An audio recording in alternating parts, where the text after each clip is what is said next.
I'm watching that. Hey, I'm watching that countdown, and I'm thinking. So it had like reverse snowflakes that were floating up. It's the ashes from the fire that is the show. That's it. That's exactly it. That is it. The volcanic eruption of greatness. That's it. That's it. It's Wednesday. We're burning shit. That's it. So welcome everybody. We do have a few viewers tonight. Hello. I'm Ian. That's Jerrod. This is Ian and Jerrod's Hump Day Extravaganza. How you doing, bud? Doing good. I am one of the watchers on YouTube right now. So. Yeah, I know. I always am -1, so yes. Whoever it is, welcome. Oh, look, we got. Oh, it's Amy. Hey, Amy. All right. Woo. Our other regular viewers on vacation, so I don't know if she's going to be with us tonight. Yes, I've been following along on Facebook.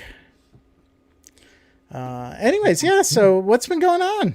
So I feel like since the last time we've had a show, the world in this area has kind of entered into a new phase. Yeah, I agree. Like more and more people, almost everybody I know who is able to get vaccinated has gotten vaccinated. Doing or things they're not going to. Yeah. So I mean, it's exciting.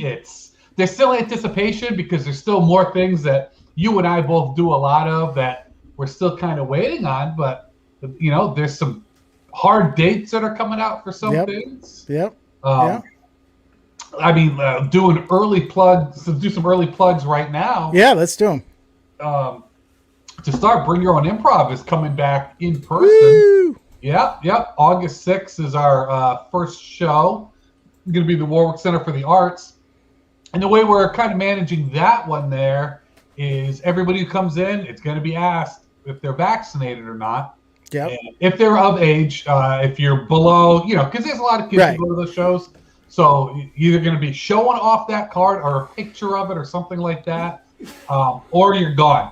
Yeah. And if you're a kid, if you're below age, you will be wearing a mask because Bring Your Own Improv does a lot of audience interaction in the show. So we've already had a few rehearsals where we've kind of gotten together and figured out how that's going to work. We've, what's the term? Workbenched, labbed it out. Workshopped, yeah. No, I got you. But we've worked on some of those, and it's pretty exciting to think about getting back up there and getting back on stage again. Yeah. That's awesome. So when is this happening? August 6th. August 6th. 7 p.m. Then again, next one at 9 p.m. and it's right back to the Friday at 7 and 9 p.m. schedule. So that one's going to be fun, and we're really looking forward to it. That's exciting. All right, I'm playing with my levels here. Hold on. I'm playing with my levels. I was coming in hot. There we go. I think, how does that sound? That sounds good. All right. And as we were talking about before, Providence Improv Guild. Yeah, so Pig's coming back. Actually, I have a pre-plug before I talk about the in-person stuff. But tomorrow night, my Level 1 graduates and is doing their showcase. So check out Level 1, Providence Improv Guild on all their streaming channels. It's a free show. And the headliners that night will be Big Venti. So it's a fun night of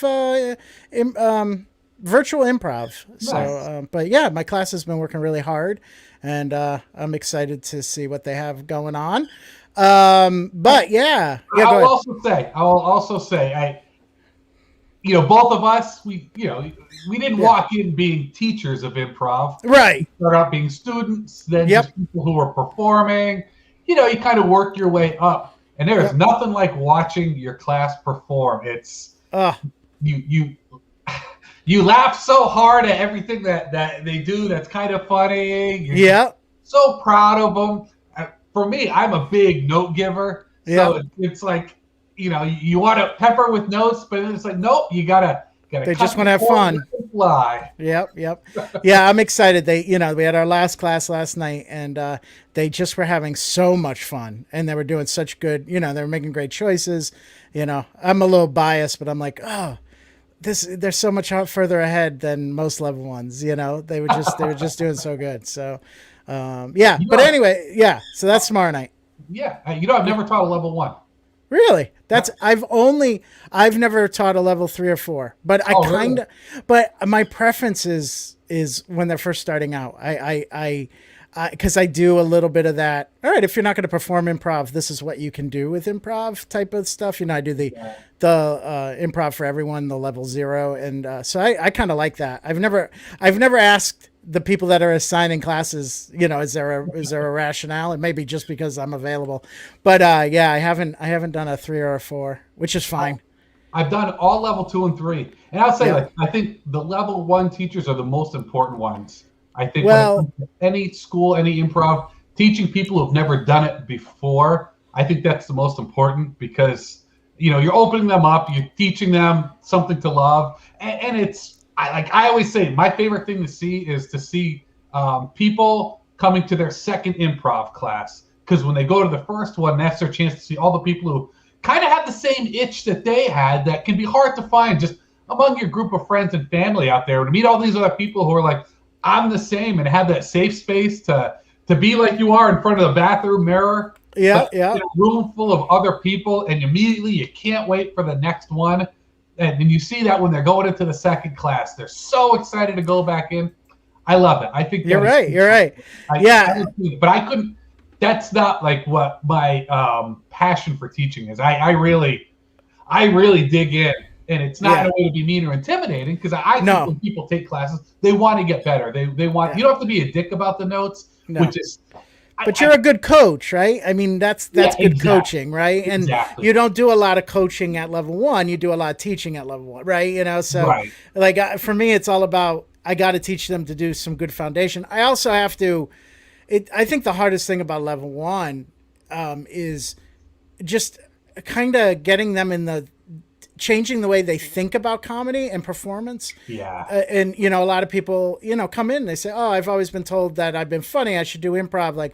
But, it's kind of like, okay, that comes into play, but let's not try to force it and, that sort of thing. So I love it. But yeah, it is. But this group has just been fantastic. Yeah, so. That's always fun. And that's so true. Because I walked in improv like, hey, I'm a funny guy. I can be a funny guy. And learning how to be funny on stage in front of people, because that's a very different skill than just I could you can do Borat voices all day long and get laughs, but that's not going to work on a stage in front of people, and it's not going to help other people around you be funny. It's not a team activity at that point, right? I mean, that's it.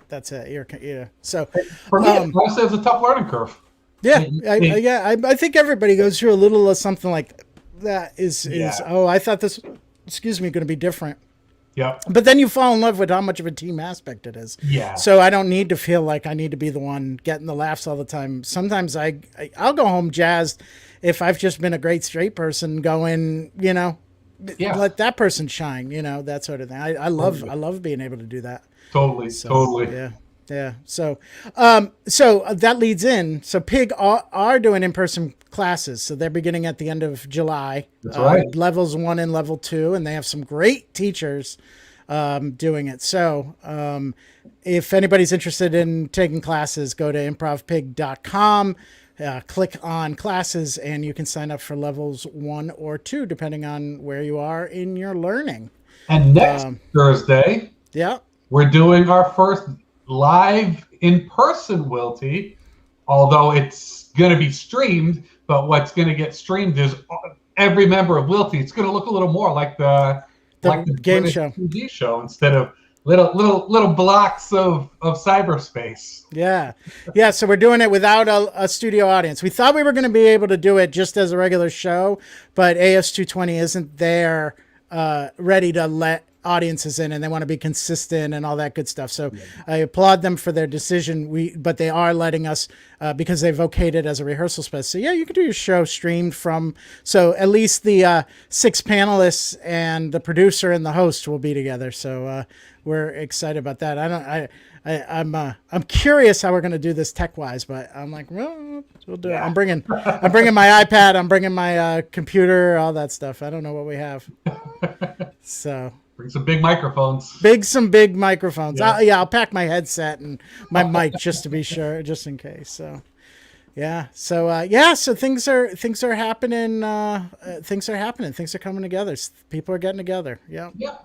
And I am now starting to. It's been over only the last few weeks where I'm starting to do the things that I used to do. It started with a friend of mine's birthday, Julie. Her birthday a few weeks ago.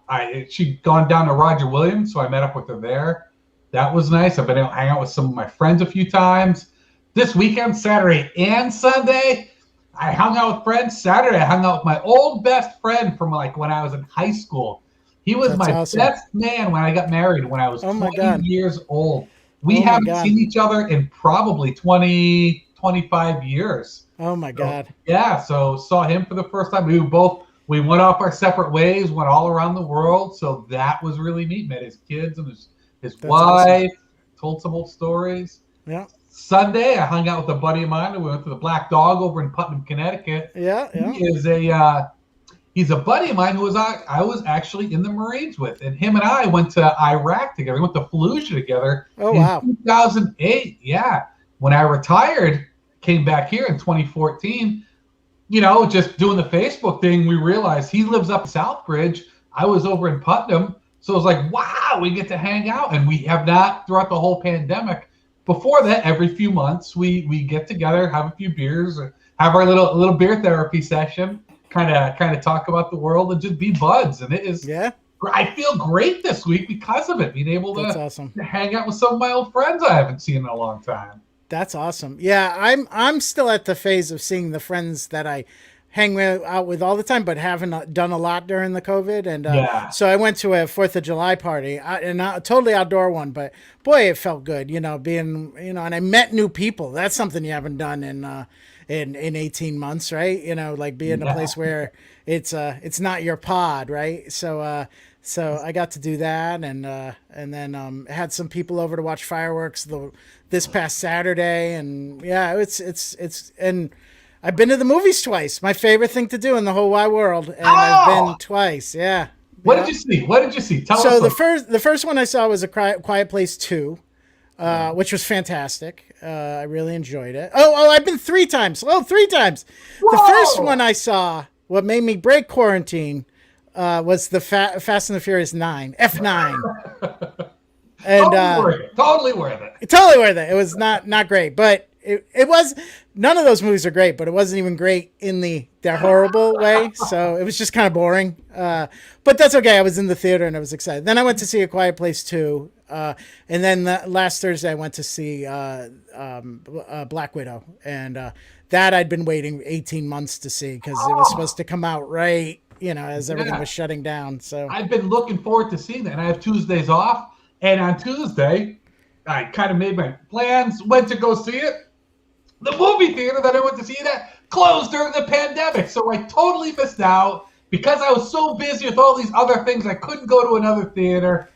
I just think this is my thing. Showcase cinemas. Couldn't you wait just to see if you're going to bounce back? You're a big corporation. They closed down like 3 months ago. Couldn't you just wait? You knew July was going to be, it'll be the thing, and you decided to close it down. I got to say, my local one down in South Kingston also closed during the pandemic, but I just heard someone bought him and they're reopening it as a theater. So by the end of the month, it'll be open, which is nice because sometimes I don't want to drive all the way to Warwick to see a movie from Wakefield. Like it's, that sort of thing. So they would have made out with me because they would have been, I get my big old popcorn and I get my giant Coke Zero and I finish them both before the movie starts. Absolutely. That's how I roll. I couldn't tell you the last time I saw a movie at the movie theater where I did not have to leave at least once or twice in the movie to go pee. Do you know about this, Jerrod? I need you to take out your phone. Is it right there? Okay. I need you to go to the App Store. I need you to type in Run P. I know that. All right. I know exactly what you're talking about. Yeah. So for those of you who don't know, and I'm impressed, Jerrod, because I always do this, and you're the first person that says, "Oh, I know all about it." It is a crowdsourced. There's people they pay to do this. They go to the movies, and they go with little notebooks, and they're writing down when the best time is to go pee. So you set a timer, like when the movie starts, you hit a timer, and it'll buzz in your pocket saying, if you gotta go, now's the time, and it'll sum up what you miss. So, while you're doing your business, you got your phone out, and you're catching up what you're missing on the screen, and when you sit down, it's like you never left. It's the best. It's for those of us who get older and movies get longer, it's harder to make it the full movie without needing a bathroom break. So there's so many times where I've rewatched the movie that I watched in the movie theater and have been surprised at, wow, that is what I missed. I don't remember that because I went up and peed. The best one, the funniest one is I went to see Up, and this was years ago when it first came out. My daughters, they were younger. My dad was there. My niece and everything. The part when I left to pee was like I left right when him and his wife first met. Yeah. I left and I came back and she was already gone.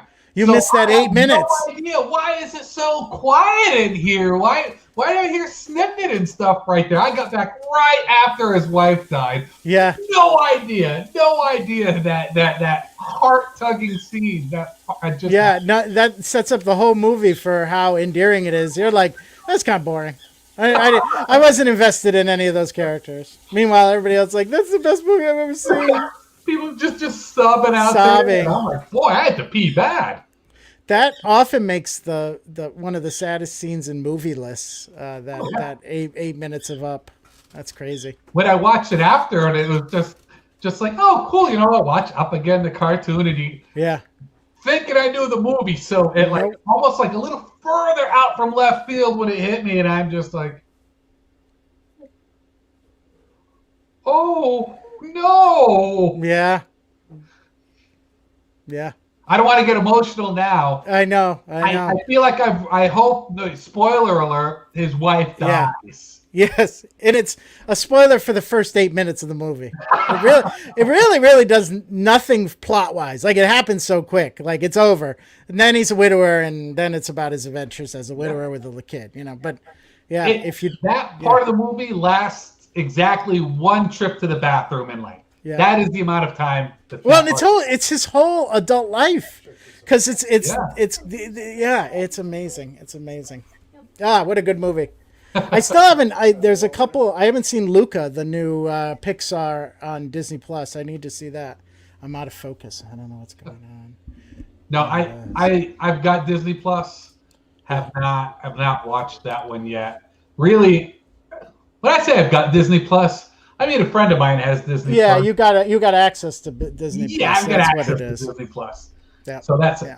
But we're talking about all these things that are coming back and everything, but I'm not gonna lie, and there are some things that I am already missing about pandemic life. Yeah. Oh, I'm with you. Okay. Well, so all right, name a few. Well, I'll tell you, and I'm not gonna take the easy way out about the whole working from home and my pajama pants thing, because I do love that, but I like the people I work with. So this week, we started going back to the office, and I've enjoyed it quite. Or was it last week? Whatever. But we started working around everybody, and I've enjoyed it. I've enjoyed being around the people that I enjoy being around again, that part of life.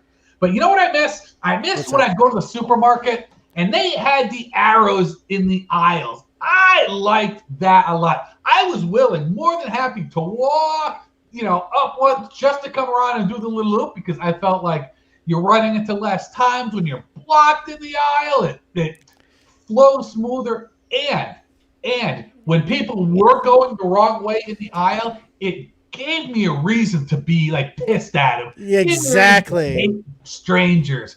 And that's kind of therapeutic, because if you're hating strangers, then you don't have time to hate the people that you love. Well, think about it. If everybody's going in the front, if everybody's going the same way, You don't encounter. You just have to deal with the person in front of you, and maybe the person in back of you if they like flat tire your shoes, right?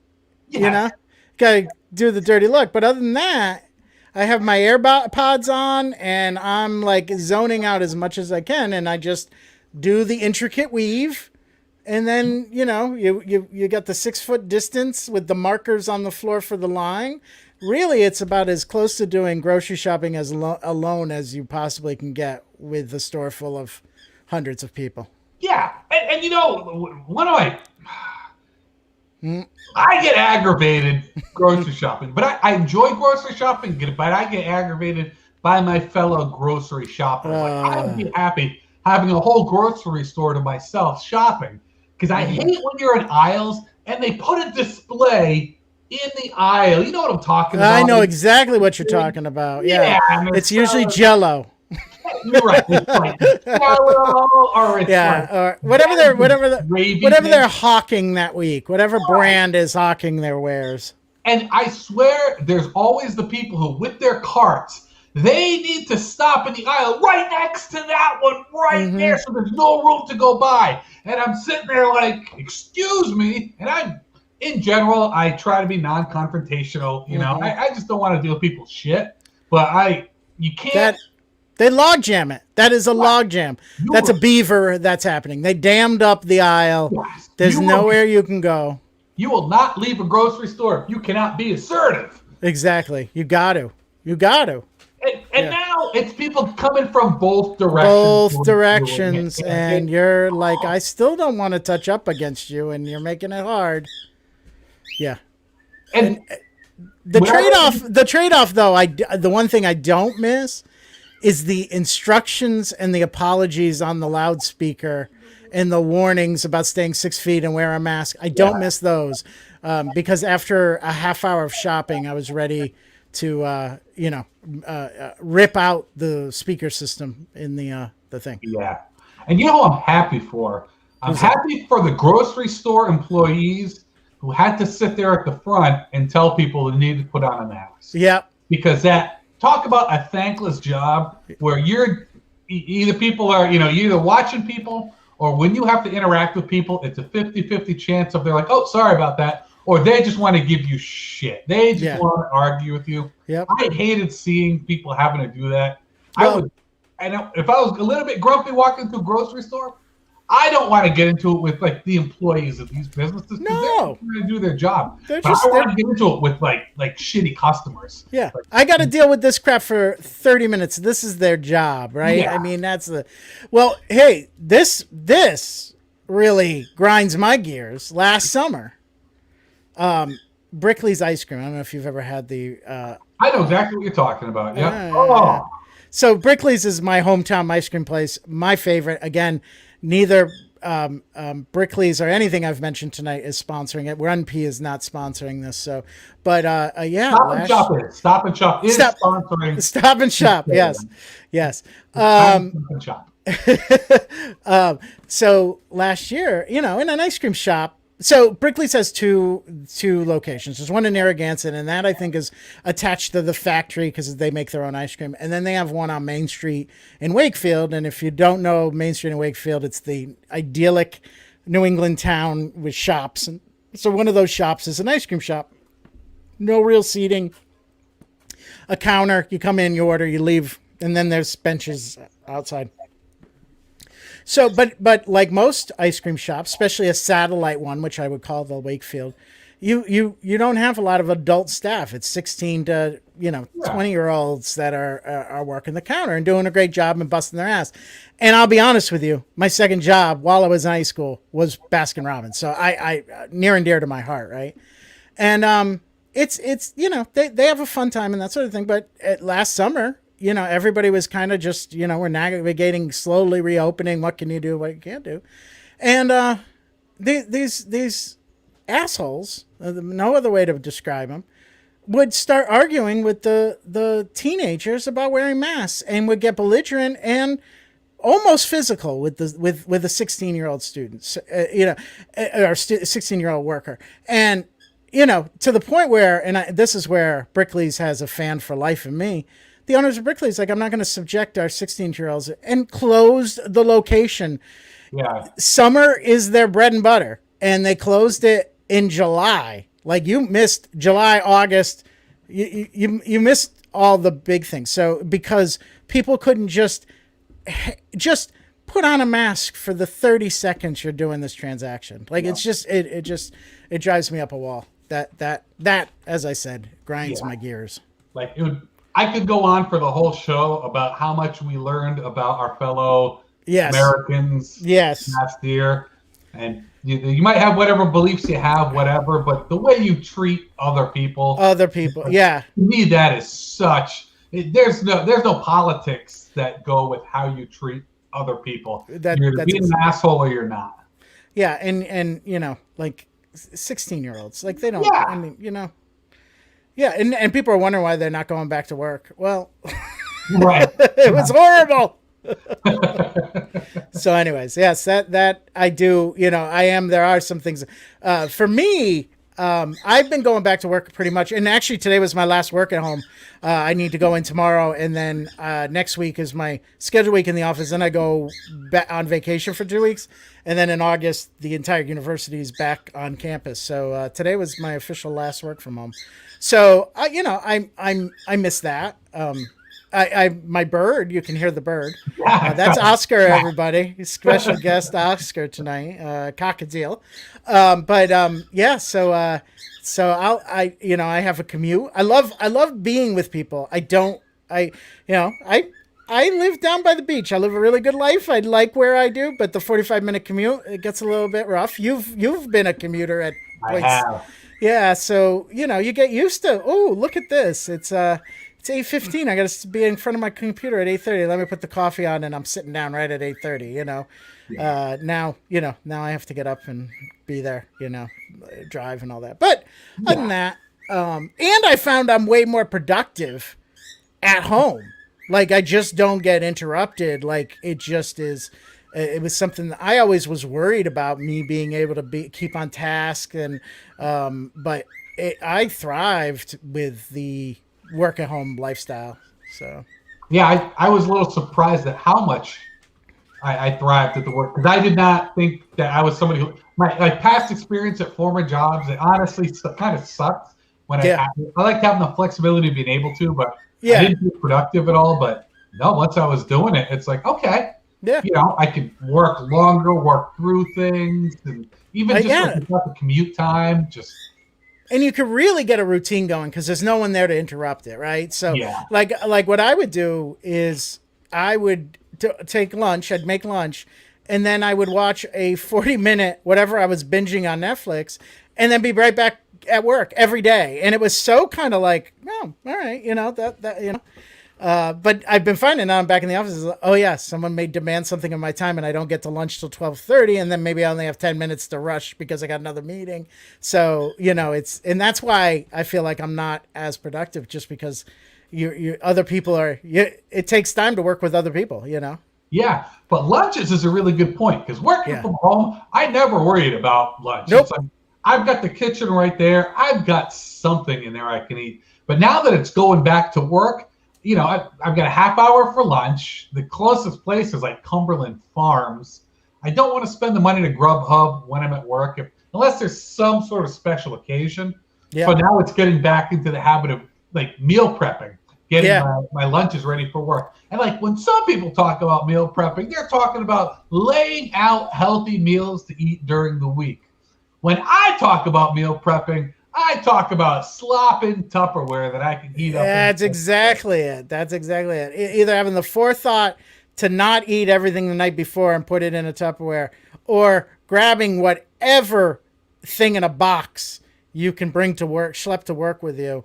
Yeah. Or for me, it's vending machine city. We have vending machines, so I'll get like peanuts, and that'll tide me over, and then I grab something on my way home, which is cheating because I'm trying not to eat out, but then I get so hungry that I'm like, oh, I'll just grab something as I drive by, whatever, and I'm like, I should have just made a lunch, And I'm a bit of like, I work at a smaller place now. Yeah. I worked at a big company, and it's like there's a big cafeteria, or a wall full of microwaves. I'm not going to be, quite the gourmet. But now that I work at a smaller place, we've got a little break room. There's a toaster oven and a microwave. Yeah. So I'll do things like separately packed bread that I can put in the toaster. Toaster oven, yeah. Corned beef and pastrami and Swiss cheese that I can put that in the microwave to heat up and put up. So I can go, a little bit of prep, but I can enjoy a little bit better of a lunch that way. That's a great idea. My I where I work, so I manage a venue, and in the venue there's a small kitchenette, and all it has is a sink and a refrigerator. But we have a microwave, and I brought my own coffee maker in. There's really no excuse for me not to be making that my own personal kitchen. I'm also, someone put this idea in my head, and I just inherited, one of those cube refrigerators. Oh. And I'm going to add that to my office, which is ridiculous because now it just means I don't have to walk to the kitchen. I can just have my Diet Pepsi right there. But I'm with you. There's really no excuse. Me and the students that work in my office are the only ones that use that microwave. So it's there's no line. I can, if I forget to bring home my lunch one day, it's there the next. You don't have to worry about anybody stealing it and all that. Speaking of, there's no excuse. Yes. Every time now that I'm driving somewhere and there is road construction, yes, there is no excuse for there to be road construction now that people are going back to work. That should have been knocked out over the last year. Boom, boom. Yep. There was fewer people on the roads. The construction crews, it's a good job, so they were outside. It was a way to keep people employed right there. I mean, that was the prime time to do it. The only thing I've seen, and it's whacked priorities, it's beautifying projects. It's not infrastructure projects. I saw a lot of people like planting flowers, and I'm not saying no, but should that be the priority? If the same people that plant the flowers are the people that are fixing the pavement, my suspension would appreciate you taking care of the potholes. That's all. I'm not anti-flower. I'm not. No, in fact, I love it. And I'll be the first one to say that looks really good. Yeah, but I'm just more pro fill the pothole. Yeah, the flower. Right. The flower's not going to cost me anything. A well-placed pothole. Yes. I've had to replace a few tires. Thank you. I actually had to replace a wheel. Actually, they bent it back into shape, but the actual wheel bent because of the I had the same thing. My mechanic just hammering out the rim and everything. He's like, it may be weaker now, but it should be okay. And I was like, I just didn't want to buy a new wheel because you think tires are expensive. You know that in Rhode Island, this was in Massachusetts, by the way. Oh, I don't know Massachusetts or Rhode Island. Like if you blow out a tire in a pothole, you can file a claim to. Oh, really? But it's like you've got to have where it happened. Yeah. The bill and everything. I mean, there's a lot of information that you have that when I learned about it, it was just too late. And I hate hassle. Yes, I will lose a lot of money if I don't have to get into a hassle. Yeah. So a little thing that I think may have turned out to be a surprisingly good thing during the pandemic. So I hear the music. Yeah, I know there's music in the background. So I made a terrible mistake. When I moved to Rhode Island, I registered my car like a normal person would. What I didn't realize was in the state of Rhode Island, the first time you register a car, it's not 2 years, it's 6 months. And I never look at the sticker. I'm looking at the inspection sticker. So June, it's like, inspection's starting to run out. Take my car to a place. So there's more good and honest mechanics in Rhode Island than I've ever seen anywhere else, by the way. Mm-hmm. I agree with that. Super surprised, very pro those honest mechanics there. Yep. And he goes, just put the registration on the passenger seat. And I look at the registration, I'm like, oh my God, I am like a year and a half out of registration. So you're going on the website, and when it's that far out, you got to do everything in person. Yep. But you can't go in person anymore to the DMV. Can't get appointments. You can't go there. So they have the drop boxes.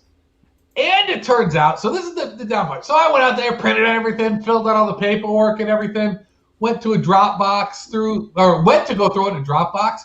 The drop boxes are only available while the building is open. I'm there, and, there's this lady there. So they're making you conform to their times. Yes. Even at their convenience. That is bizarre. Yeah. And when I went to drop it off, there was this lady there. Her boyfriend was in the car and everything, and we were out looking around, and she's like, excuse me, you know where the drop boxes are? And I was like, I'm in the same boat as you. Because it's like, to me, it seemed like a great opportunity for everybody, right? Because, that's one of those things we might have to take a day of PTO to do to right. register your vehicle. But if you can throw things in a drop box. Now, I understand. Rhode Island has, like I said, it's got a lot of great, honest mechanics. Rhode Island also has a lot of assholes. Yeah. So, you don't know who's going to be dropping what into those drop boxes. Right. I get it. So I did manage to go during the day, drop it in the drop box. I put a little letter in there. I had my contact info. Within a few days, I got a package in the mail.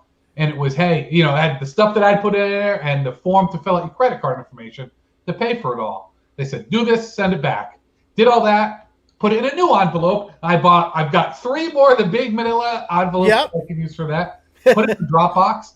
A few days later, I got my new plates and everything. That's awesome. It was great. And the time I spent at the DMV was nothing. It was just long enough to drop everything off. And I wonder if they enjoy it better because they don't have to next.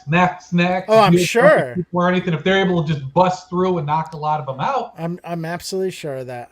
Why wouldn't they be? Then they don't have to deal with the jerks. Yeah. I mean, to me, the reason that I always, if someone's, I try, even if someone's giving me attitude and I'm the customer and they're giving me attitude, I try to turn the other cheek.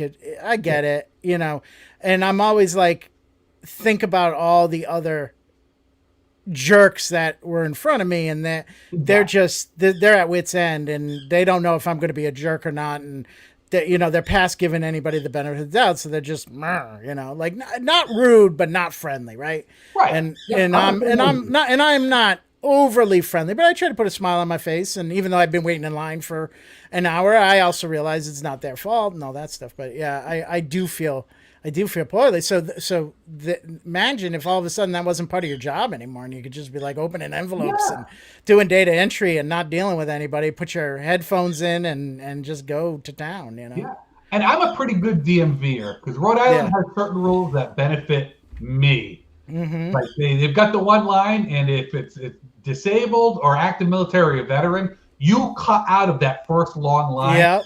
So there's never anybody in that one. I'm always able to. Yeah, you've already saved the half hour of your day. Yeah. And I even remember when I first got here doing it, like the lady, you could just dealing with people all day long. And I'm like you, even if they're a little grumpy, unless it's really outrageous. Yeah, unless it's directed really towards me, then I'm fine. And I've never run into that. And I've been to a lot of DMVs. Yeah. So it's we both sit down, we can kind of both take the deep breath. I always say my thank yous. When I ask questions, I never ask accusatory questions or anything like that. I just if I come back, I need this form, blah, blah, blah, blah, blah. I think they appreciate it. And then once you can engage in some kind of conversation, make them feel a little bit appreciated and just they're people. They're absolutely. I think so much gets lost when people treat other people like they're beneath people. Oh, I drives me up a wall. It drives me up. Actually, I always, but I also, I come from folks that were service people and that sort of thing. So they're the people I gravitate to anyways, even as I happen to be management now, I try to, I don't play into that crap.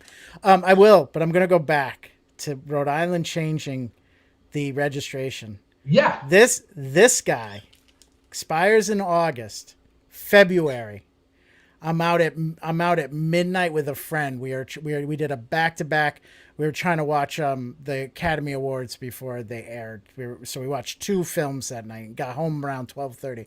I'm a mile away from our house. It is 12:30 at night, and I get pulled over. And the guy says, "Did you know your registration's expired?" Now, I looked at the window and I'm like, no, it hasn't. But then I'm like, oh, registration. That's the, Yeah. So he was like, and you could tell he was a great cop, nice guy, didn't want to do this at 12:30 at night. He was like, I just ran it. I cannot legally let you drive this car. Like it is, he says, we get 3 months that we can give you a little bit of leeway, but then, I'm supposed to, he says, oh, I hate doing that. So yeah, so they towed the car. They took the plates off the car. They towed it. Luckily my friend had her car and we were real close to her house. So we walked to her house. She drove me home. And, the next day I took the day off of work and I had to rent a car. And I owed a little money on back taxes on it too. So I had to clear that up. So I had to go to town hall. Then I went to DMV and that was a day, and then you're hoping, oh God, I hope did the computer update that I no longer owe the back taxes. I got the paper. Is that going to prove it? All that stuff. Yeah. But it was actually not I brought a book. It wasn't a bad experience, but then they were like, she says, you didn't know they expired. I said, no. She says, we stopped mailing people to tell them that the registration's expiring. I was like, well, now I don't feel like I'm such a fool. Yeah. And now I put it in my reminder so it'll, yeah, like when it's due, my phone will go off. Like, so now it's not a big deal, but I was like, okay, so I didn't miss anything. This wasn't lack of attention to detail other than I didn't look at the back of my license plate to see when the sticker expired, so. Yeah. When I first realized how out of date mine was, and I'm hopping on the old Google machine, Googling away. That was one of the things I saw was the article when the state of Rhode Island's like, we're not mailing out those reminders anymore. Yeah.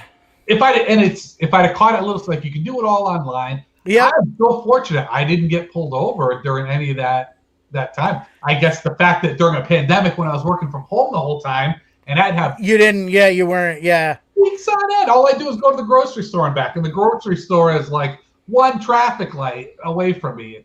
They also were given grace periods for so long because when we were closed, they couldn't do anything like that, so the only reason I think I was in a small town at 12:30 at night, and I think it was a weekday too. It was like, so, they saw, we're running all the plates, and he probably just was like, damn it, I saw, I got to pull him over, because he really was. He was like, I hate doing this to you. I hate, because, I'm stranded. It's like, but he was like, are you okay? I can call you a cab. We're not supposed to drive you, and I got to sit here and wait for the tow truck. I'm like, nope, this is on me. I'll figure it out. It's not a big deal. So, but anyways, so now I'll never make that mistake again.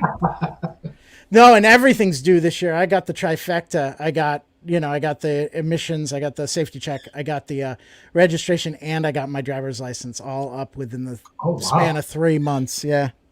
I was wanting to look at getting an appointment to get my real ID, but they're not taking any appointments for that. And I let my passport expire a few years ago. I just ordered mine. I was just saying the check just cleared. So it's in this, 2-year waiting period for, it seems like, for a passport. It's not that long, but I was like, ooh, they cashed my check. Someone's touching my papers. Where did you do your passport pictures? AAA, if you remember, they do them for free. Oh, you could just walk in. You just walk in, and they just took my passport pictures, and then, and the post office will do the application thing now, but they require you to set up an appointment online. So go online. That's new. And it was so easy, Jerrod. Like, they were waiting for me. There's one person that they assigned, and they're like, nice. Mr. Martin, you got the 3:30 appointment? Yep. Oh, great. And then they just. And you can fill out the forms in advance online and then print them out. So I did everything. It walked you through it. Then I just hit print, brought the whole thing in. The only thing that's weird is I didn't expect to surrender my birth certificate. They need you to make a copy of it, but they take both, and they will send you the original back. Oh, wow. So I had to go and run and get a copy. Which was easy, and they took all the copy machines out of post office for some reason. So Staples was right next door, so I just ran, and it was fine. But so you want to hear kind of an interesting story of why I got my passport the last time? Yeah. So I was a backup. I was the secondary for a military billet, and they have these where you go to Vietnam or Korea or islands in the Pacific, and you're part of a team that looks for remains. Oh, wow. I was a backup for that. I was to go to Vietnam. And when they do that, they actually just use a regular civilian blue passport, because I think it's a red passport if you do things that are always official. Right. for that, you require the regular Just regular passport. And for the longest time, I didn't need one because I can get to bebop around the world without having to use a passport to do it. But on that one, I didn't. I ended up not being able to go and do that, although that would have been very rewarding. It's like a 6-month mission where you go out in the middle of nowhere and look for those things. So, that's actually why I got my last passport. That's awesome. Yeah, I got my hair is no gray at all. Yeah. Well, and I shouldn't say this, but I know it's somewhere, but I don't know. I got one when I was 20 years old, 22. 92. So 22 years old to go visit a friend in Scotland who was studying abroad. So I used it the one time, and then I think I used it once when I crossed the border in Canada just because I could, and I think I started using that whenever I flew domestically just because you can. But then I never had a reason to spend the money to get it renewed, which was stupid. I should have just done it because you never know, right? And so now I'm like, after all the craziness of the last year, but also maybe the last 4 or 5 years, I think it's good to have an option to maybe leave the country every once in a while if you need to, you know? So. Well, now, but my driver's license isn't a real ID one. So if I want to fly domestically, right now I can't. Right, and that's the good thing about my license coming up this year is it'll happen on. I'll get the real ID when I renew the license. So so I'll have a passport and a real ID. So yeah. I bought my plane tickets for my kids to come out here for the summer, and that was wildly expensive. I did that on the planes. I guess they're filling them all back up again. My sister just got back. Yep, it was full. Mask required for all flyers on the flights. Yeah. And I'm glad they're older because when they were younger, they would do the trips. They could reach an age where, 14 years old could do that on their own and everything together. But I don't know who's being a jerk on the planes these days. Who knows? I don't know. Yeah. So I'm glad they're older now. And they can take care of their own. Take care of their own stuff. Yeah. They don't take shit either. Yeah. That's awesome. Take after their dad. Oh, they're better at it than I am. I worry because I have 20 years of shaking off when you start getting pissed and it's like be as intimidating as possible. That doesn't work in the world outside of the barbed wire gate. So I worry about that a little sometimes. Yeah. They're good at it. They're good. Yeah, that's funny. That's funny. All right, let's check in with our audience. Amy, how are the wings? This is what Amy said. Just me, and I'm eating rings, so typing may be hindered. I'm hoping I'm catching you with sauce all over your fingers, and now you're getting it everywhere. I was going to say that was 45 minutes ago. I feel like by now she's had a chance to eat the wings, a chance to get the sauce off her fingers and everything. I think we need to leave a little. You know Amy better than I do, certainly. But you got to leave a little room. Maybe she eats her wings with a knife and fork. It takes some time. Maybe she does. I can't. But if she does eat wings with a knife and fork, I've got to be honest. I am not as good of a friend with her as I thought I was, or thought I could be. Okay. We need to dissect this. Amy. All right. First of all, 6 wings. That's a joke. That's a joke. An appetizer. And that's an appetizer. And also, I forgot who said it on my Facebook page, and Jerrod, you commented.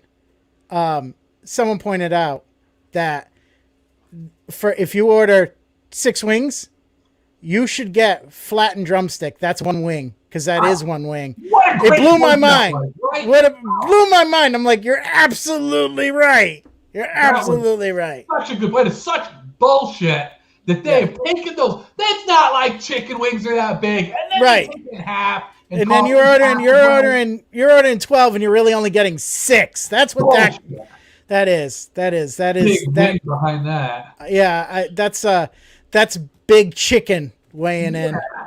All right. Look at all this.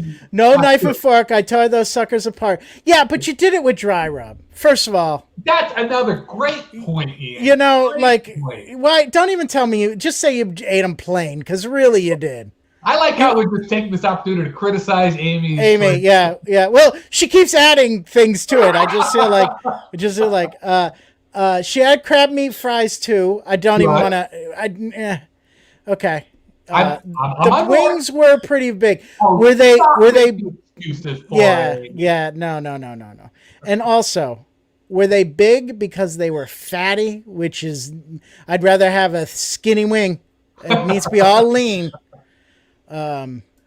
3 drums, 3 flats. Again, that's only 3 wings, Amy.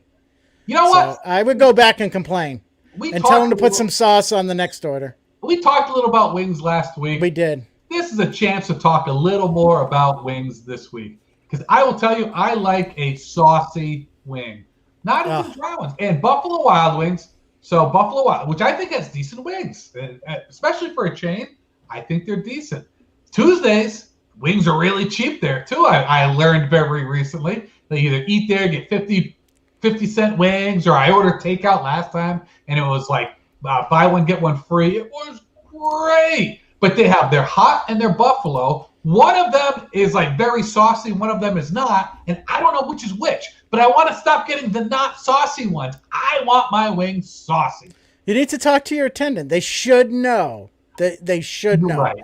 Like I don't like you're. I get it. You got 2 types here. Whatever I'm ordering, I want the saucy one. Which one's that? Right. Yeah. That then they should be able to tell you. All right. All right. That's a good valid, Amy. All right. Very valid. I'm not a blue cheese fan, but I can understand it. Yeah, I'm a ranch guy, and only recently a ranch guy. I used to do plain, and also, I will go toe to toe with people in heat competitions. I'm really good. I have a high tolerance for heat index, so I'm just saying that. But I don't like blue cheese. You know what? Like, you try to soften the blow by talking about you're able to eat really, really hot wings. Yeah, I know. I tried to change the subject. And all But that. and I, as a kid, didn't like blue cheese dressing, but on wings, oh, it's perfect. It's so wonderful. It's moldy cheese. It's moldy cheese. That's all I can think about. I will dip like non-buffalo wings, like other flavors in the blue cheese, just because I love the way that it just enhances the taste of them. I am a connoisseur, Ian. You're a connoisseur. You bring in your own blue cheese to the factory. I have extra blue cheese dressing in my fridge. Yeah. Not that I put it on salads. I have it for when I order wings, and there's just not enough blue cheese. Let me tell you a post-COVID story that was exciting. So prior to COVID, I had a pretty regular group of friends that would go out, and I'm not a big drinker, but I am a big eater, and we would order wings, and it was kind of our thing, right? So we just have slowly started doing this. And a couple weeks ago, I was actually teaching improv class, and I got a text, and they said, "Do you want to go get wings?" I'm like, "I'm committed till 9:00, and even though it's a work day, I'll go and get wings with you, right? I'll do it." So I go, and we get there, and a group from the Contemporary Theater Company is there, and we combined tables, and everyone ordered wings. It was so much fun. It was like, oh my God, serendipity, like we haven't had that happen in a long time. I love big group of friends all together, all ordering a bunch of wings. Yes. And at a restaurant that really isn't known for their wings. So they're like, what is going on? Everybody's ordering wings. Pandemonium right Pandemonium. here. Yeah. Wing crazy.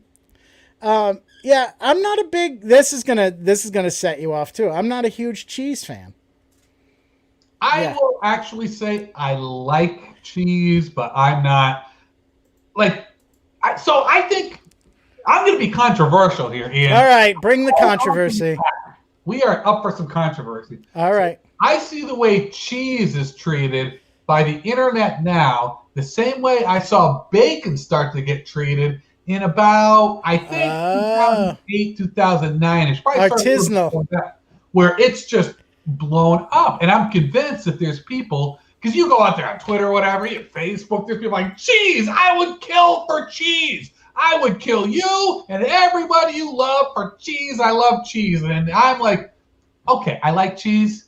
I'm not losing my shit for cheese. Now, that started with the bacon thing. And there's people who are still on that bacon train that are like, oh, bacon, it's everything. All I want is bacon, bacon, bacon. Bacon's good. But the reason that all of a sudden bacon became like a big deal in the 2000s and the aughts was not because all of a sudden people loved bacon or there was this realization that I love bacon, you love bacon too. Oh my goodness, like they tried to play it off of.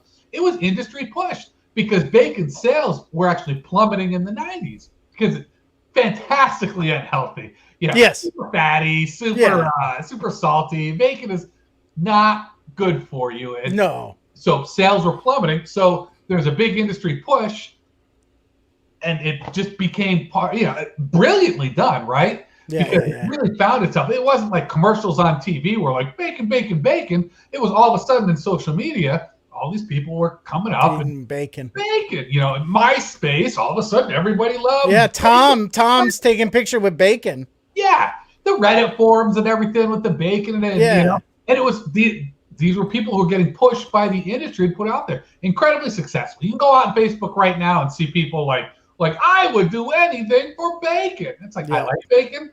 It's fine. Everything in moderation. Yeah. I put bacon in some interesting places. Like when I make a spaghetti sauce, you put a little bacon in there? I like a meaty spaghetti sauce. Some hamburger, some Italian sausage, and bacon. Cut the strips up in thirds, fry them up, put them in there. Delicious. Works well. But you'd see the people who go out there, this is my breakfast, and it's just a plate piled high with bacon. It's like, come on. I have a favorite breakfast place, and lately their bacon isn't up to par, so I kind of haven't been even excited about it. Ooh. Yeah, it has it's a gamey taste, little, yeah. It's almost gamey like so. Gamey but bacon, luckily, this place doesn't make you choose. They give you 2 links of sausage and 2 things of bacon, so Gamey bacon would be like a good name for like a video game detective. Oh yeah. Gamey bacon. Gamey bacon. And cheese is kind of that same place now. Not as bad as bacon was, but. All right, OG. Amy's the OG when it comes to cheese. Well, with Amy, the cheese goes beyond just food. She has a lot of jokes, and it's a lifestyle. Are you saying it's a lifestyle? She's brilliant at wordplay. Yeah. And you know what? That is also, after cows, the next biggest natural source of cheese is wordplay jokes. I see what you did there. That was good.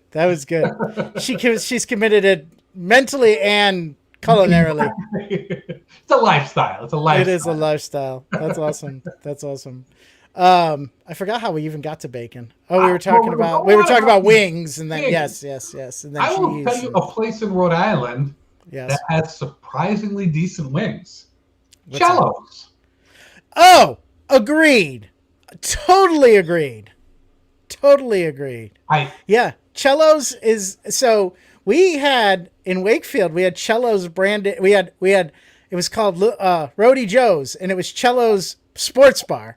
So it was the Cello's menu, but they made it into a sports bar, and they had a dispute with the landlord and ended up pulling out. But man, yeah, their wings, and then my dad loves their clam cakes and chowder. Like just we miss it, Yeah, So for anybody watching that, Cello's is a Rhode Island chain, family restaurants. Yep. It's like a Fridays light for Rhode Island, kind of. I may have put some of the Cello kids through college via Grubhub during the pandemic. They've got some very enjoyable things. They do. They've got some surprisingly good wings. They're large. They don't bread them before they sauce them. That's it. That is. I hate. Me too. We talked about this. You do not bread a bone-in wing. You do not do it. Speaking of that, how I drove by the airport to go to a friend's house this past week. Mm-hmm. How in God's name is there still a Hooters in business? Is it in business? Because it was closed down. Maybe it's closed. I don't know. It looked like there were cars there. I was like, I didn't know this was in Rhode Island. But worst wings ever. People argue they're great wings. They are. I just don't understand after the Me Too movement. Yeah. Yeah. You got to order them a certain way for them to be good. They're like, I don't know, Daytona style or something, but they're like, put it on the grill after whatever. And that makes them okay. But I don't, and I love wings, but man, So they It came back from the dead. It came back from the dead. Yeah. They had like a chain link fence around it while it was closed Yeah. at one point in time. Oh, really? See, I never drive down that way. I was like, oh, what's out this way? You got, there's a KFC. Oh, that's a Subway. Hooters. I haven't seen one of those since I left Massachusetts. Oh, Ew. Yeah. That's why the wings weren't good. That's rats. Yeah. Rat legs. Well, there you go. So there we go. I don't know if you've spent a lot of time in Florida. I used to live down in Florida for a little while, stationed down there. So the whole premise of Hooters, where it's a wings place, and then the waitress is wearing like short shorts and a tank top. Well, in Florida, that is like a very common thing. I've had some great wings in Florida. I think Wing House might have places up around now, and that was a Florida chain. I mean, my favorite wing place for the longest time was a place called, very classily named, Mugs and Jugs. Delicious wings, and that's a Florida thing. It's like, and I don't know if like it started as like a show and skin, or just it's always hot there. It's the land of the beach, so people, it's like in Southern California. People hanging out just. Sure, all you have to do is say it's Florida. Yeah, that's all you needed to say. Well, it's Florida. I feel like if you say it's Florida, that can mean so many things, both like bath salt related and not bath salt related. But that is a big thing down there, and it's funny because like the first Hooters was in Clearwater. I used to live right by Clearwater, a little town called Largo. It's the Tampa, St. Pete, Clearwater triangle. Yep. Out of all of them, Hooters has the worst wings, and I'm always surprised that is the chain that made it. That made it. That's a good call. I just have you ever read the Carl Hiazon books? I have. They're all set in the Clearwater area. He worked for the Miami Herald for years and years and years, and then writes these really funny books about how crazy life is down in and how backwards the people are. I think you'd really enjoy them, but they're I just finished reading it, and it was kind of a send up of Trump, and they were all in that area, and it was pretty entertaining. That is a kind of a crazy part of the country, because you've got like the city of Tampa, which is a cool city. Yeah. The city of St. Pete, like you can see it right across the bay. Surprisingly, like such a nice city, St. Pete. You've got Clearwater, which is this great tourist destination. That's where the really nice beaches are and everything. But in all that, it's also like super trailer parky in there too. So at any given point, you're driving down the road, it's like, oh, there is a really old person who should not be driving. There is a kid with way too wealthy parents, 17 years old, driving a brand new Lexus. Oh, there is a pickup truck that's fallen apart and covered in Confederate flag stickers. Like, all right in a row. You would so love these books, because that is the type of stuff he points out. Like, you could tell he has a deep affection for being down there, but he also hates it. Like, it's I really enjoyed it. I honestly really loved living down there. Yeah. They have I think they're called stone crabs or rock crabs, something like that. You go get stone crabs, Yeah, you go there. They pull off one of the claws because they throw it back in the beach or in the ocean. So I like that because that's sustainable. That's right. It's good meat in the claws, but they're really thick shells. So when you order them, they give you like a thick, like 2x4, a plank, and then a wooden mallet that you use to break open the crab. Yeah, the crab. I don't want to say crab legs, the claws. That's the word I'm looking for. Claws. Who remembers claws? Crazy. But really, really good meat. The Busch Gardens, there's so much to like about it. There's so much down there. It is just such a... It's Florida. Yeah. We, when I was 16, my family went down to Disney. That was the one time as kids we went down to Disney. And we did the parks, but then we drove down to the southern part of the state and got an efficiency and on the beach. And I really liked it. At 16, you can only appreciate it so much. Like, but I even remember going like and seeing, the sights and driving around and thinking it was really how cool it was, so flat, and those long bridges and the intercoastal waterway and all that stuff. So Yeah. Now the only other times I've been to Florida is to go to Orlando, and really, you're not really seeing Florida in Orlando. Yeah, I was at the right age for it. I was in my Yeah. early 20s. Yeah. And like in Tampa, there's a part of the city called Ybor City where it's Yeah. kind of an historic district by day, like old like cigar factories and things like that. But at night, it's it's like a ton of awesome clubs. It is the best club scene I have ever been. I haven't been to like Miami and seen theirs or anything like that. And I was just the right age for it. Yeah. But Yeah. it was great. It was, I cannot say enough good things. I had so many great times there. At one point I am going to go, and I'm going to like see all the major points of Florida. It's easy to do. I'd love to see Miami. I would love to see Miami. But I'd love to see all the other cities as well. I just think it'll be okay to, but we'll see. Yeah. I think about like when I was of the age where I could go to clubs, Yeah. and go there and you dress nice and everything looks good and you're having a good time. And I do miss that.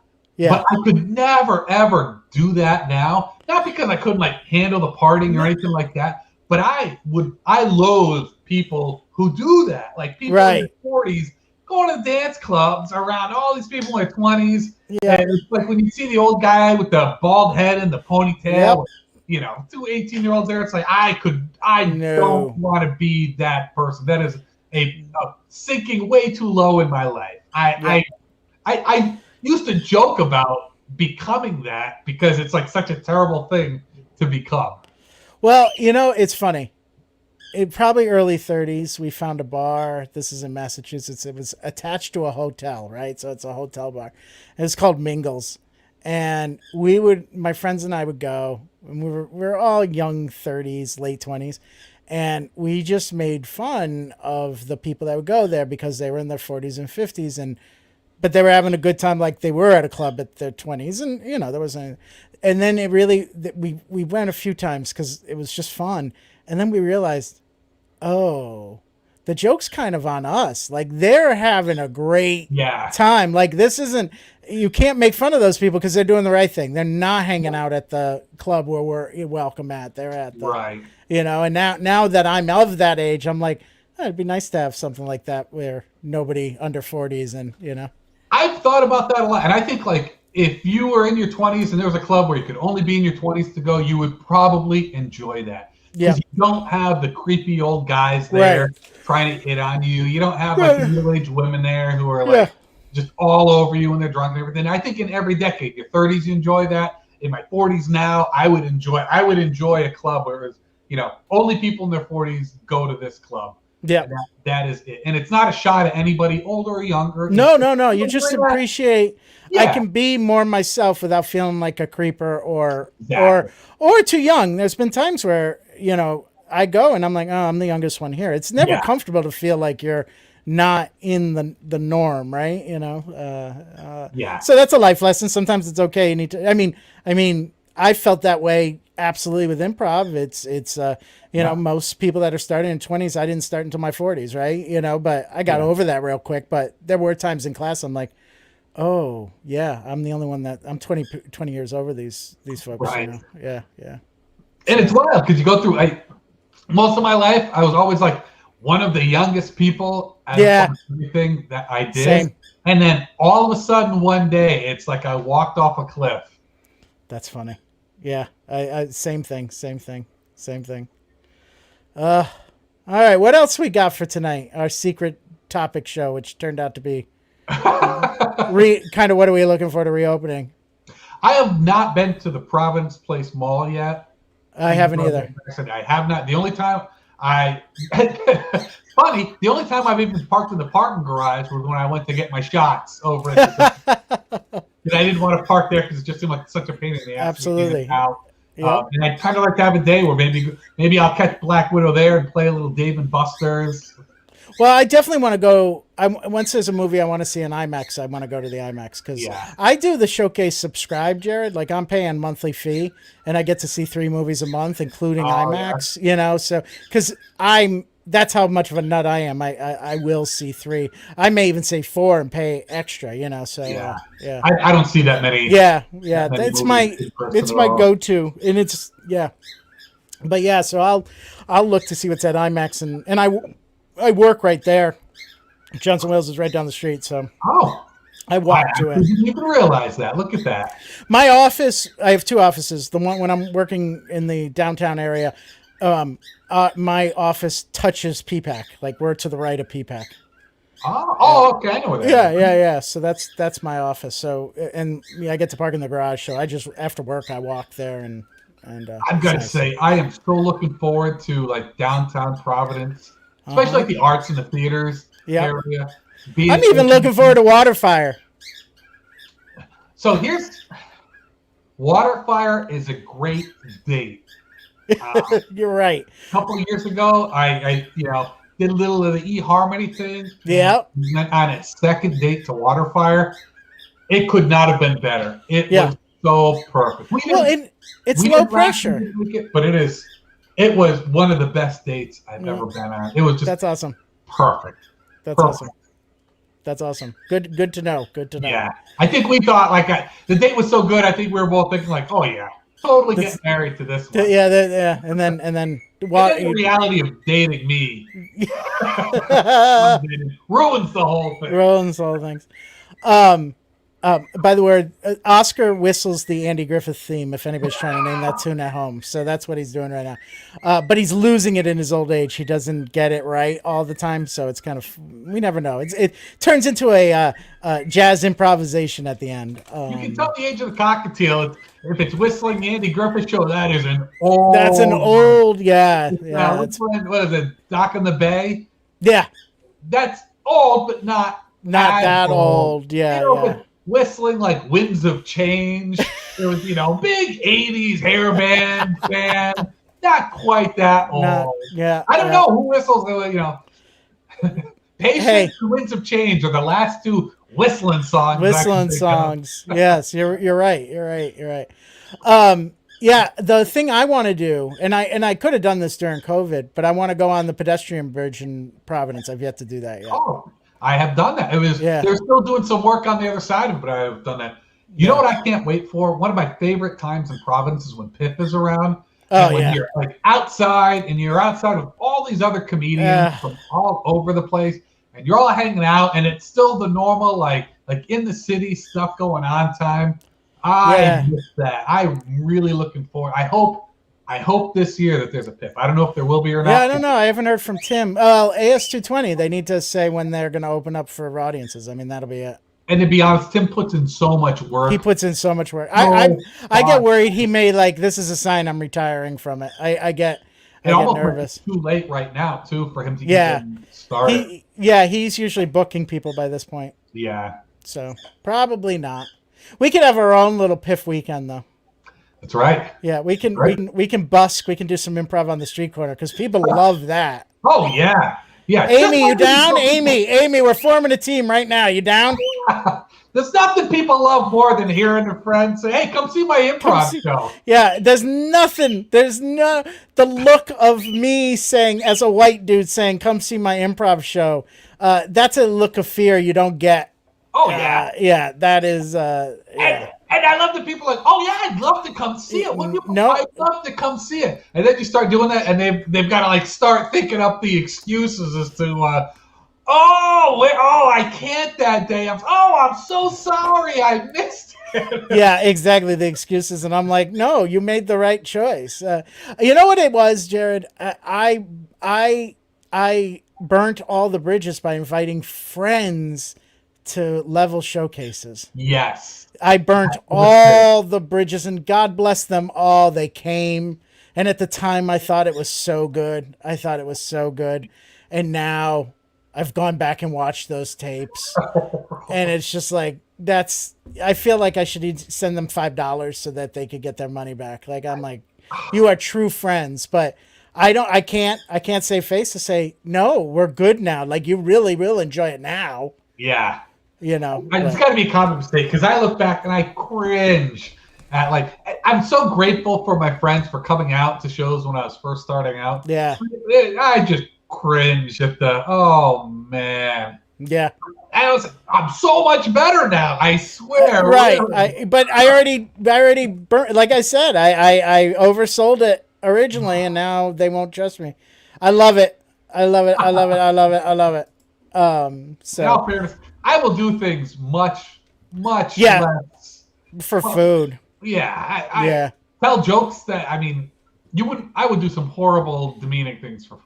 Oh yeah. I might even buy people food to sit there and listen to me. Like that's how much of a narcissist I am. Here, well, I'll buy your sandwich. Do you mind if I do a little jokes in front of you? Or just, I think the lowest of the low, like the two worst things that you can do to just, the worst things anybody wants to hear are, one, you trying to talk about funny improv scenes that you saw in the past. I apologize right now to anybody I've ever done that to, because even now I hate hearing people talk. It's the worst. Tell me about your fantasy football team first. Yeah. Tell me your lawn care tips. They're not funny. No. When they're watching it, and you can never tell the story to. No. Oh, I hate. No, the only time you can make them really funny is when something really goes wrong, like someone trips and falls, like something that's unintentionally funny. Those are the stories you can tell, but those are few and far between. And and you got to know the person too. That's the other thing. I can't just be like, "Oh, Jerrod fell," and nobody knows who Jerrod is. That sort of thing. Yeah, it's like, oh, and then he's really funny. He's really funny. Well, yeah. And then he said. No, I have blue eyes. You should come to a show. Yeah. Happen live and in person. Yeah. And then the other one, and I have almost done this a few times. Yeah. So that's how I know it's awful, is telling people about your sketch idea that you haven't written down yet. And I've got a few of those kind of bounce around in my head, and I have yet to put them down. Or at least one of them, I could just do it. Yeah. And I have yet to just make the simple effort to do it. Don't tell people about your funny sketch idea. No, it's not funny to hear. It's not funny to make it into a funny sketch. It's not funny. I hear you. I got an echo now. Yeah. Nice. That's good. That is quality stuff right there. It is funny how improvisers just burn out their friends early on in their improv careers. That's one of the nice things about moving a lot, because this is now the third place I've been where I've done improv. So at least I've been a little bit better. Yeah. Each time as I've everybody was able to see me, and I mean I'm making a big assumption that people find me funny now, right? So I keep saying I've been better. Well, maybe I'm not, but I know I was bad then, and it's God bless them. But in a way, them not coming, the only time I get nervous is when people I know are in the audience. I don't get nearly as nervous with strangers. You always get a little bit of performance nerves, but when there's somebody in the audience, it's like and then you're always worrying, are you gonna get your moment in the show? That's all you want, is one moment that you can hang your hat on. Yeah. And 9 times out of 10, you get in your head and you don't have that moment. Like your castmates were great, but yeah. So. I just think, like, when you go to the showcases and then they have like the house team on after, and when you're like going through the classes and you're still learning, you look so much worse. Yes. The house team comes on and they've got all these, very experienced, very funny performers. And, even as now I've gone on teaching, and that really stands out to me when you when you see that, it just I was trying to explain this the other day. It's so much easier for me to perform in front of a crowd of 200 plus strangers. Totally agree, Amy. Oh, yeah. And I know a lot of people that's not true. They feel less worried when they know the people and very nervous when it's strangers. In my head, all those people are just conceptual. Like they're just They're just in the seats. I won't know them again. I mean, it's weird at being at your house theater because really 75-90% of the audience is people you know, but they're fellow improvisers or improv adjacent, like they're at a lot of shows or, you know. Yeah. So I realize that they understand how hard it is, so I don't feel judged with that. It's the people you know that I think the worst thing is I had my cousins came out with their kids. And they drove from Bloomfield, Connecticut, which is a hike, just to come see a show for me to perform. And I wasn't even on the headlighting house team. I think I was on Real Mature at the time. And so we got 15 minutes or 20, 50, I can't even remember. And they drove all that way. And of course, and then for whatever reason, it was a night we went really blue. And I had a 12-year-old in the audience. And I was like, and we never go blue. We never sustain it. But for whatever reason, it was a blue night, and I just was like, oh my God, these people just drove all this way to see me, you know, and on a Friday night, and then they're gonna drive straight back home for my 20-minute show. God bless. God bless. And you know, I think when you perform, like I bet we probably feel the same way. Amy probably feels the same way. A lot of the people I know who perform probably feel the same way. I can perform in front of a million people, and I am fine. I'm not bothered at all. If I'm performing in front of an audience of strangers, I don't care how big it is. I am very comfortable, and I am and to hear people say, like, I could never do that. I could never get up in front of a crowd of people, where for me, I'm more comfortable being in front of a crowd of people that I don't know, being goofy, playing pretend for laughs, than I would be if I had to go and make small talk with all of them. That, for me, you're absolutely right. You are absolutely right, Jerrod. I hate small talk. I hate it. I have social anxiety. I'm comfortable if I know you. That's when I want to know the people and not know strangers. You're right. Yeah. It flip flops. And yes, Amy, this is me to a T.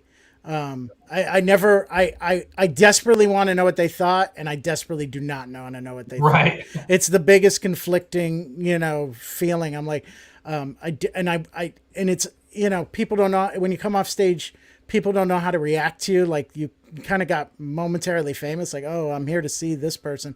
So they're a little weird after show. And then you're reading in, are they weird because they really had a horrible time? Are they weird? Right. Like, that sort of thing. So I'm like, I hate it.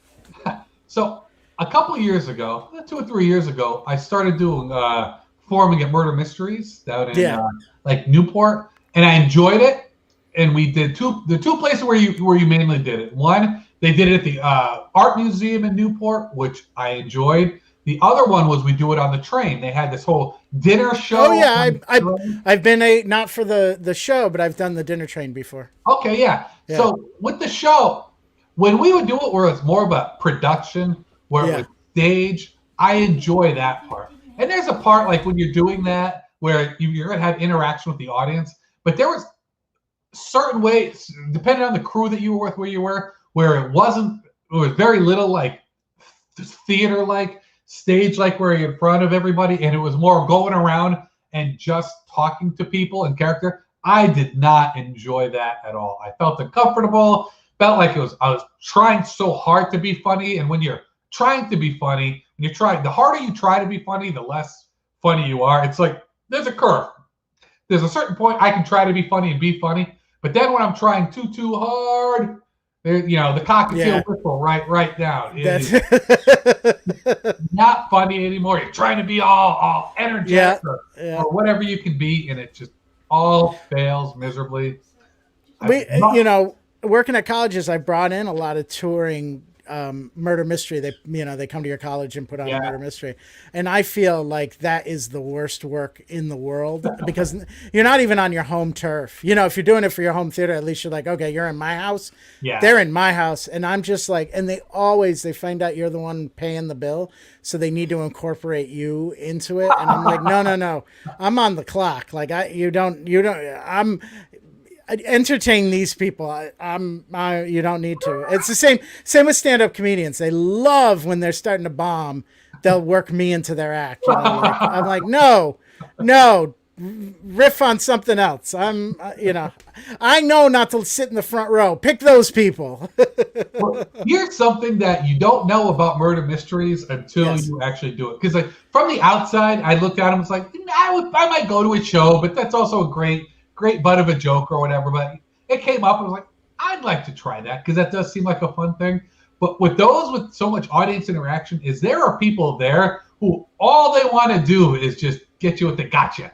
Because a lot of times when you do them, you're historical based. You know, it's not like you're doing a murder mystery of something that happens in 2021. Right. You know, you're taking something from it's the Murder on the Orient Express, or exactly, that's the other thing. Yeah, real historical figures, and there's people who see that and they want to just get you with the gotcha.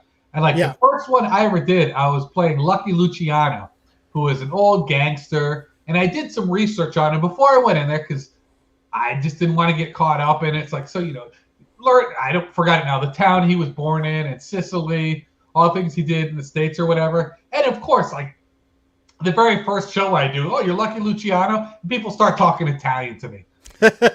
I don't speak Italian at all. Nope. And it's just, you got to find ways to wiggle out of that. And did you see? I don't think he'll mind me mentioning this. Did you see Stefan DePippo is now doing gondola rides? He's a gondolier on the canals in Providence. I did not, but you say that, and it's like he's really but he's singing. He's not a singer, but he has to sing the. I want to go, like it's $100, and I'm like that's so worth it. It's so worth it. Yeah, but he had a really interesting story where he did, the living statues. Oh yeah, he did that before, and he had talked about that, and like I couldn't do that. I couldn't do it. Standing still, I just the whole opportunity to jump scares is very appealing to me. And he talked about how tough it was just to. I can only imagine. Totally still and doing that the whole time. Yeah, I can't do it in bed. Like when I'm totally posed, I'm like, I think even when I'm sleeping, I'm moving. I'm a fidgety person generally, but I will say, improv for me is what led into learning about all of these other things that I didn't really think about before. But there's so many performance opportunities out there or styles of performing that I didn't put a lot of thought into. And now I've either done or I know firsthand people who have done and have learned a lot about it. And none of them are easy. Yeah. They're all challenging. They're all hard. And, since once I've entered into a world of art where comedy, I can't paint, my art is comedic, but now I look at all other forms of art that people do, and I am so much less likely to be critical. I'm a lot less likely. Before I was, putting myself. Because everything we're taught it's got to be perfect to be good, right? And with art, if you don't know until you know what goes into it, you just think, no, it's not. It's not my version of perfect. And now, especially with improv, you realize that the imperfection can be the most enjoyable part of something, like, the flaw in the painting or the, the missed note in an opera. It can be like, oh, that's pretty cool. I also think that it's just easy to take cheap shots. Yes. And people do it at good art or bad art. Like I used to be even bands. I talk shit on Nickelback. I used to be the first one in line to do that, but now I honestly feel weird about doing that. Even when we talked about shows that we didn't enjoy, I am a lot less likely now to express dislike for them because there's so many people who put so much of themselves. Well, what I think, Jerrod, it's okay to come at what you really don't like about it. Yeah. But don't throw the whole thing out. There's still good. It's shades of gray. It's not. I think at least for me, either I liked it or I didn't, and now it's like, oh, like, we kind of critiqued on Loki before we went on the air, and both of us agreed we enjoyed the beginning well, but it kind of petered for us, but still, good show. Like, before I would have been like, meh, that sort of thing. Like, now I can still appreciate all the really cool things. Right. And that so many people put so much hard work into. I remember seeing an exchange on Twitter where a guy made a comment about the Emoji Movie coming out, and he made a crack about it. And he was like the head writer for it or producer for it or something like that, replied to him was like, well, you know what? I hope you watch it. We really put a lot of hard work into it. We hope you watch it and enjoy it. And the guy's like, I feel terrible now, but it was such a great lesson. And I hope everybody who saw that was, as you see something like the Emoji Movie comes out, which seems cheap, which seems like, okay. Yeah, but who is it for, first of all? And also, it's animation's a whole other, the plot is such a small part of it, although that's the part that people hang their hat on. But, you know, I mean, it's art before you even put a soundtrack together, you know? There was a time where I would have seen something like the Emoji Movie, and my only thought would have been, it's trying to be a money grab, taking advantage of a trend. Right. And then you realize, you don't know, there's a lot of people who thought it was a funny idea, a good idea. Another place to see that is musicals. So Broadway musicals that were based on something that was already in place, like the Legally Blonde musical or something like that, I would always think, oh, come on. And then I saw the SpongeBob SquarePants musical because I went, my daughters, my niece, my parents, my dad bought the tickets for all of us. And it's like, of course SpongeBob SquarePants is good, but SpongeBob the musical, come on. And then you watch it, and it's incredible. And they got all those popular musicians to write the songs for it, and it's people who are performing, the music, the singing, the dancing, the props, the backstage are all so talented and all put so much hard work into it that now I totally see, and that is why I look at artistic endeavors completely different now. I used to be a guy who would take the cheap shot for laughs. No more. All right, my friend, I think it is time to wrap this up. We've gone an hour and a half, which is amazing. Surprise. Every week it's 5 minutes longer, and I love it.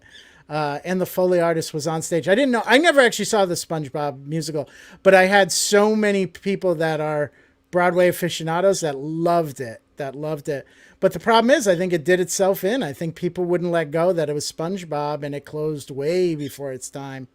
Before its time. One of the reasons it closed, I think the theater that it was in Broadway ended up going down. And I guess they were going to do a traveling one. I don't know what. Yeah, I think it did hit traveling. Like, I think it was at PPAC, I think. Oh, yeah. So, yeah. Really good. The stage was gorgeous. It was really good. It was it was on my list to see, but. All right, my friend. Let's wrap it up. We did our plugs at the beginning, but Bring Your Own Improv is back on August 6th. Yep. Bring a picture, at least a picture of your vaccination. Bring a picture of your at least a picture of your vaccination. And if you want to bring a kid who is too young to get vaccinated, they just bring a mask. They have to wear a mask. There was a non-union tour. Okay. Oh. Okay. And then Providence Improv Guild, check us out, Jerrod and I both next week, as we do Would I Lie to You, 8 p.m. on Thursday. We'll be coming from you live from AS220 to your YouTube, the Pig YouTube stations, and they have some classes coming up, so check out their website. We'll be back in a couple weeks to bitch about something else, I imagine. I got lots to bitch about here. Yeah. All right, everybody. Thanks for joining tonight. Have a wonderful week and stay safe, stay cool. Bye. Bye. There we go. Wave. Oh, the wave.